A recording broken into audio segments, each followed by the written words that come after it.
to the Wonder Woman 75th Anniversary podcast, where we discuss everything about Wonder Woman from the Golden Age to the Silver Age, post-crisis to Earth 1 of today. And it's starring Bhavya. You basically... Just starring Bhavya. Okay, so we'll try that again. Starring... Starring me? Okay. Introduce yourself, David. I was really confused. Okay. There's so many Bobbies here, I don't know who he's referring to. All right. Actually, why don't you introduce yourself first since you started off the cast, Danny? Hi, I'm DMulter87, and if you've been here on our DCComics for more than a year, you'll remember me from my recommendations list. If you've been here for 6 months or less, you'll remember me from the ban notices that I send to people when they're breaking our rules. Ooh, I like that intro. And I guess we'll go in order. Warlach? Hello, this is Lachlan, known better around the sub as Warlock. Simple Godhead? I'm Jay, aka Simple Godhead. Welcome. Snes? Hi. I don't have anything else to say besides this intro, so... Barry, do you want to go? Hey, this is Barry Good here. I'm the guy who made all those recommendation lists on the sidebar. And that giant rebirth fact that apparently nobody has read. Yeah, you guys better read that FAQ, or else. Anyway, next up is Primo. I'm Primo, Baby Primo, on DC Mod Team, and I like Wonder Woman. Oh, and myself. I'm bhavbhav, moderator on our DC Comics. Most of you guys know me for my art and also how much I love Wally West. Alright, I think that covers everybody. Snes, do you want to take over? Alright, so this is our introduction quickfire. Now that we know who our cast is, I wanted to take some time from each of you and ask what your favorite Wonder Woman stories are, why you like Wonder Woman, and who your favorite writers are. So let's just start from my screen. It's going to be Bhavya, Warlock, Barry, Demol, Primo, and then Jay. I don't actually like Wonder Woman. We'll talk about that later. We'll talk about the exact reasons later. Yes, so I think you should start with someone that actually likes Diana, and then I can speak. All right, Yeah, we're gonna start with Primo. yeah. Let's Can't start blink my eyes at you hard enough, Bhavya. Yeah, will you do the honor? No, I like Wonder Woman because she is just like an accurate representation of what I would like to be in life, among other things. Also, is like an ambassador for peace, very wise and compassionate, but also a full-fledged like warrior. And she's like the ideal woman, as per William Marston's idea when he first created her. Oh, we're gonna have so much to talk about on that. I know, I already have so much to say. All right, is that it? Sure, let's keep now. going. For Primo? All right, let's go with Warlock. I think Wonder Woman's a fascinating character, and certainly got a fascinating history, and certainly I have a lot to say on Marston and her creation and her relationship with feminism. But like, look, it's come and gone over the years, much more strongly than the rest of the Trinity in terms of my opinion and desire to read Wonder Woman stories. But look, she's certainly fascinating, and she's certainly up there. All right, thank you. Let's Demo. Let's go with you. Well, I'm actually a very recent convert to Wonder Woman. But the thing is that when I started in comics, it was right at Infinite Crisis. So there were a lot of reasons at that time to not like Wonder Woman because she was being very poorly written by a lot of different writers. But as I was introduced to Gail Simone's version, I found a compassionate warrior who loved everyone around her, and her ability to take things in stride while being as fierce as possible really just appealed to me. All right, awesome. Let's go to Jay. Okay, I'm also a fairly recent convert to liking Wonder Woman. Until she's like the female superhero, and I didn't know that much about her. So I read like Perez's run, Rucka's run, Illustrious Finch run. well, of course, that goes without saying. Who didn't read that? It's weird because different writers seem to like have a different idea of what she means and what she should mean. Yes. Yeah. That's very apparent when you read her. Yeah. Also how they throw out her cast with every writer and they all blow up Themyscira and all that fun stuff. Okay, but to me, she's like the premier female superhero. Like, everyone knows who she is. Everyone has their own idea of what she should be. To me, she represents, like, compassion, teaching, reaching out, protection. I'm not sure how I wanted to end this, but yes. All right, that's fine. Let's go to Bavia. All right. Well, I think everyone made a lot of good points about Diana, but for the most part, I kind of feel that while she is like often used as a great tool to discuss feminism, I actually don't think that she's a very strong character. Some of this is a function of just the fact that a lot of the writers don't really know how to treat her, how to write her consistently. I think Jay alluded to this a little bit. And so you see her across her many runs, you know, Rucka, Azzarello, Finch, not behaving as consistently as, say, Batman or Superman or any other A-lister would be written across multiple titles, which we can get into the many reasons why that's true. Especially given that a lot of her backstory is kind of drawn from existing mythology. But yeah, she is a complicated character to discuss just because she's come to mean so many things to so many different people. Hey, so, I'm actually a much more recent Wonder Woman reader. I've actually read less than probably all these guys, but my experience with Wonder Woman has mainly been Azzarello, a little bit of Rucka, and of course the famed Finch run.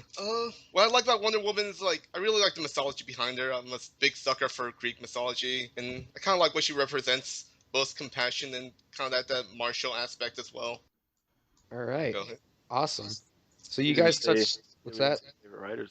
Well, we can dive into that more because our first topic of discussion is going to be her Golden Age and Silver Age. So I know you guys talked about that a lot, and I can tell you guys are eager. So let's just like dive right in. Golden Age, Silver Age. What do you guys like? What don't you guys like? Writers. Well, should we start with her origin, like her creation? I guess that's one of the things I Well, have to her say. old origin and her new origin, I guess. Her real world It's the origin. origin of the character, not like the character Conception. story. Or, Yeah.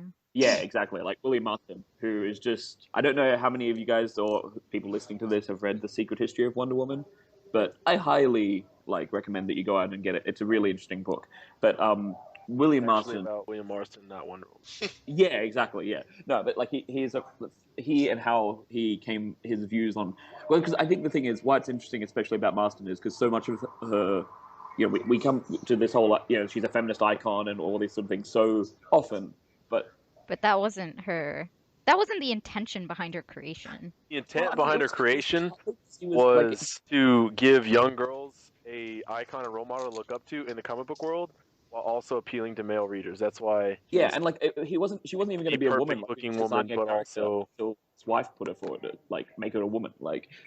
There's interesting stuff about Elizabeth's involvement in it as well.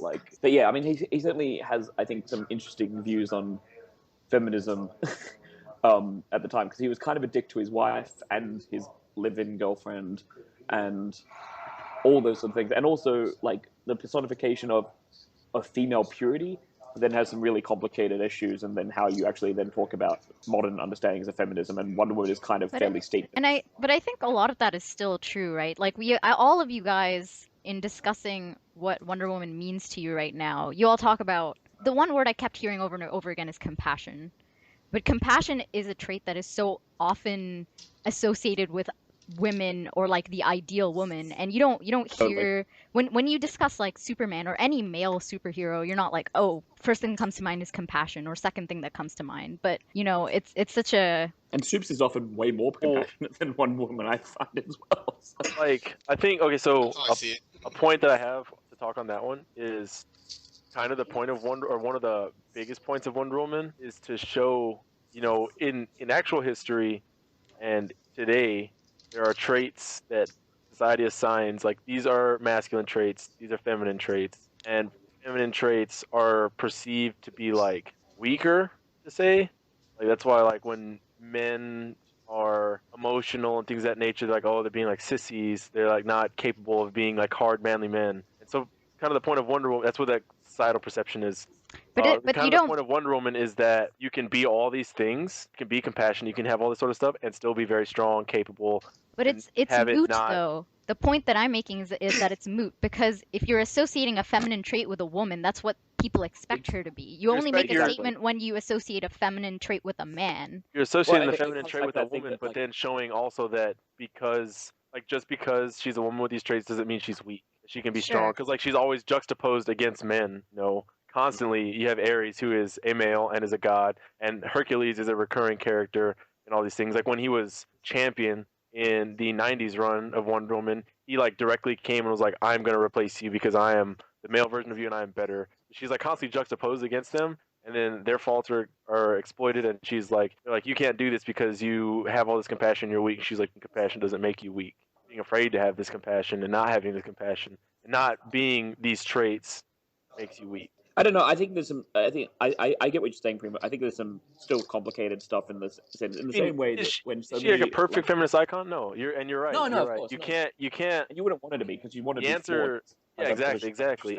And what Bob is saying in agreement, like, yes, you're never gonna achieve the desired effect through Wonder Woman of being like, hey, we're gonna prove that you can be compassionate and strong, and that's not only a feminine trait until you put Well, that I mean, that's on I mean, that's Batman and stuff yeah, like that's, yeah. I mean, that's one of the things that is really interesting. That when people talk about the men's rights activists and the problems with feminism, and you're like, really, all the problems you're talking about, like the oppression of men, is coming from fucked up masculinity. It is not coming from oppression, sort of thing. You It's know the men what? saying what is not being a man. Like so. And actually, going back to what you're saying too, it still is a statement of, oh, she's strong despite her compassion. Yes. It's not like you can't. It's less. Oh, you can be compassionate and strong. It's like, no, you can be strong despite being compassionate. And I think Exactly. that is. I disagree. It's like in many stories, the strength comes from when she's being compassionate. Like in Who is Wonder Woman, the way she overcomes this massive obstacle placed against her is that she ends up in the end having compassion for Cersei, and through that compassion, she ends up regaining her strength and ability as Wonder Woman because she's compassionate instead of just trying to discard the compassion and come at it full headstrong. When everybody else is just like, go fight her, Wonder Woman's like, I'm going to approach it my way. And she ends up winning because she approached it through the compassion way when she was losing it, trying to do it off brute strength and things of that nature. So at the end of the Azarella run, she wins because she's like, I don't know, that's a skewed way of compassion. I'm going to have compassion for you by punishing you for another 10,000 years. But that was the general point. Well, directing it back more towards the Golden Age and Silver Age, where Wonder Woman come from. What were the characters' origins? Where did Wonder Woman come from? That's all you can break it down to the immutable points. That Wonder Woman was born of clay on Themyscira. She was sent to man's world in order to accompany Steve Trevor after he crash landed as the first man on Paradise Island. And while she was in man's world, she was given a mission to teach man's world in her way. I mean, that's as simple as Superman gets shot in a rocket to Earth, gets raised, and then goes out and fights crime. Pretty dead on. Gets shot in front of him. He puts on a bat suit and goes and beats up poor people and insane people. And it's that simple.